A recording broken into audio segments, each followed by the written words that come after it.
Hello, Wellspring. It's Friday, July the 25th. As hard to believe as it is, we are actually entering into the last book of the Old Testament before we move into our New Testament readings. And this last book is Malachi. It's the last of the prophets that were. Well, it's the last of the book of the prophets of the books of the prophets, and it takes place about 100 years after the exile. And Malachi is going to present several disputes but that God has with his people that kind of go back and forth. There's either like a statement from God gets made and then the people question it. Um, and there's kind of this wrestling about what's really happening here. So God says, even though you haven't been faithful to the covenant, I still love you. And the people are saying, well, how do you love us? Because we're still, struggling and we're still not blessed and you haven't raised up the messianic king. And then there's statements along the lines of like, I want to bless you, my people, but you are rejecting the tithe. You're not giving your tenth to sustain the work of the kingdom. I want to give you the necessary offerings, but you refuse.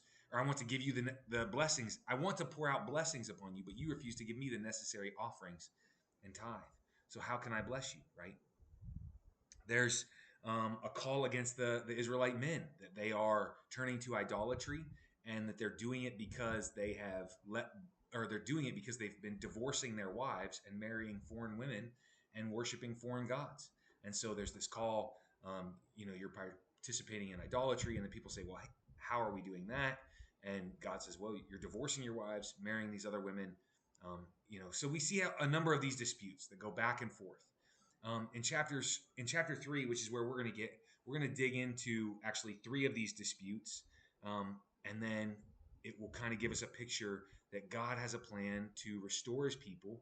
And at the end of the third dispute, we kind of see God tell a short story rather than um, answer the dispute. He actually is going to tell them basically a short story about the faithful remnant in Israel that points to the value of the scriptures, that points to the value of the Torah, of the prophets, of the wisdom literature, that points to the value of the poetry, the historical books, right? That we need to continue to have them in our minds, that we need to continue to read them, and we need to continue to let them speak to us, even though they were written for specific people at a certain time.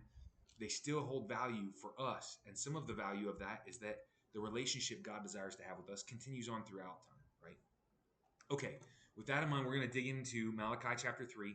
I'm actually going to start in verse 17 of chapter 2, just because it seems to be a little more of a clean breaking point. So chapter 2, 17, and then we'll read through the end of chapter 3. You have wearied the Lord with your words. How have we wearied him, you ask? By saying, all who do evil are good in the eyes of the Lord, and he is pleased with them. Or where is the God of justice? I will send my messenger, who will prepare the way before me. Then suddenly, the Lord you are seeking will come to his temple. The messenger of the covenant, whom you desire, will come, says the Lord Almighty. But who can endure the day of his coming? Who can stand when he appears? For he will be like a refiner's fire or a launderer's soap. He will sit as a refiner and purifier of silver. He will purify the Levites and refine them like gold and silver. Then the Lord will have men who will bring offerings in righteousness, and the offerings of Judah and Jerusalem will be acceptable to the Lord. As in days gone by, as in former years, so I will come to put you on trial. I will be quick to testify against sorcerers, adulterers, perjurers, against those who defraud laborers of their wages, who oppress the widows and the fatherless, and deprive the foreigner among you of justice. But do not fear me, says the Lord Almighty. I, the Lord, do not change. So you, the descendants of Jacob, are not destroyed. Ever since the time of your ancestors, you have turned away from my decrees and have not kept them. Return to me, and I will return to you, says the Lord Almighty.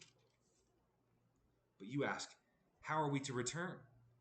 Will a mere mortal rob God? Yet you rob me. But you ask, how are we robbing you? In tithes and offerings. You are under a curse, your whole nation, because you are robbing me. Bring the whole tithe into the storehouse, that there may be food in my house.